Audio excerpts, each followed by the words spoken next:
Hello Mario, welcome to my channel. Mare, alam mo ba? Sara Labati, laban kina Rufa, Richard Gutierrez at Annabel Rama. Tara, let's spill the tea.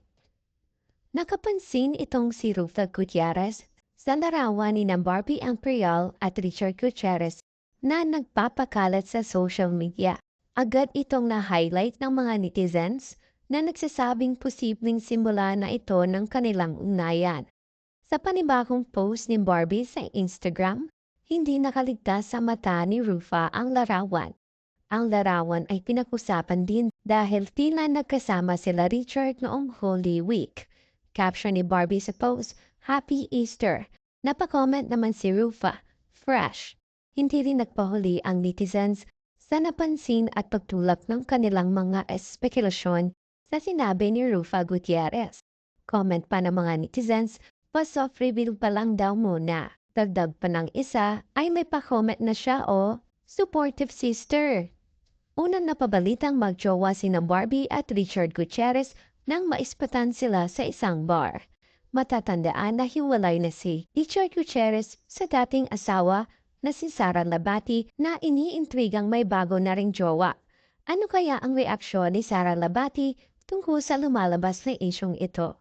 Kaya naman sa isang interview, nahinga ng reaction si Sara Labati tungkol sa mga chika kung saan may nabubuong relasyon ang kanyang ex-husband na si Richard Gutierrez at si Barbie Imperial. Sagot ni Sara Labati, no reaction, NR. Pagkatapos ay tumawa. Tila walang pakialam si Sara Labati sa kung ano man ang mga estado ng love life ngayon ng kanyang ex-husband. Kaya ba wala na siyang pakialam kasi may bago na ring jowa si Sara Labati? Kamakailan lang, nag-viral sa social media ang larawan ni Sara Labati habang kumakain sa isang restaurant sa Hong Kong kasama ang kanyang mystery man.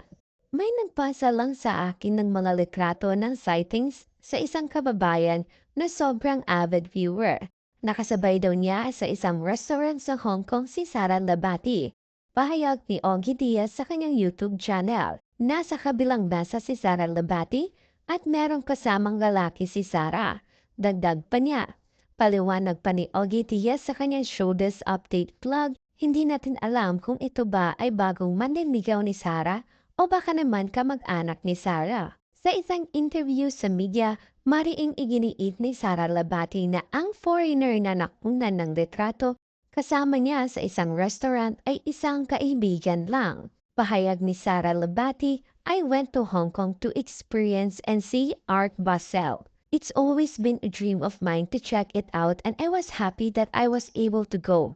Dagdag pa ni Sara, and that photo circulating around is my friend. I visited Hong Kong and met up with different friends. Pero naiintindihan naman daw niya ang mga chismis sa kanya dahil single siya.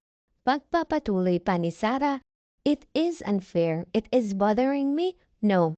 It takes a lot more for something to bother me. But I think as a woman, we're all allowed to have a guy friend. But again, it's okay to speculate because again, I'm single and it's part of this whole new thing.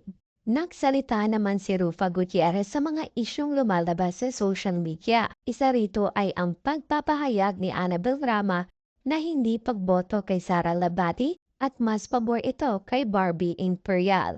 Ayon sa post na kumakalat ay, nakikita nyo naman yan, hindi ko na kailangan pa magsalita. Oo, may kasama sa Hong Kong ang bruha. Kasama ang litrato ni Sara Labati na may kadate na foreigner guy sa Hong Kong.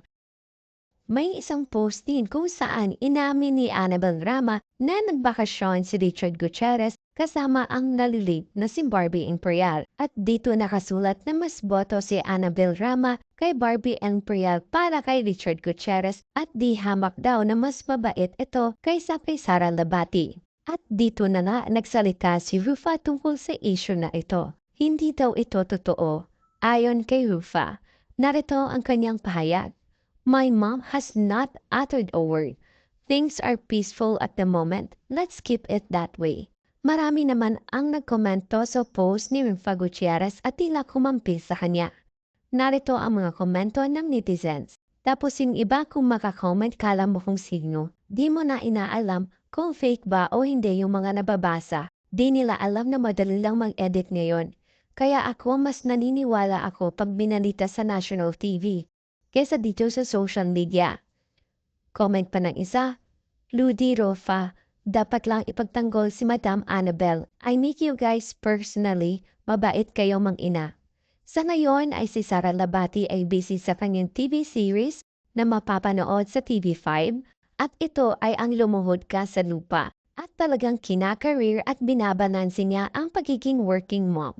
Yun lang, Mare. Thank you so much for watching, Mare, and subscribe for more. Don't forget to watch our other videos.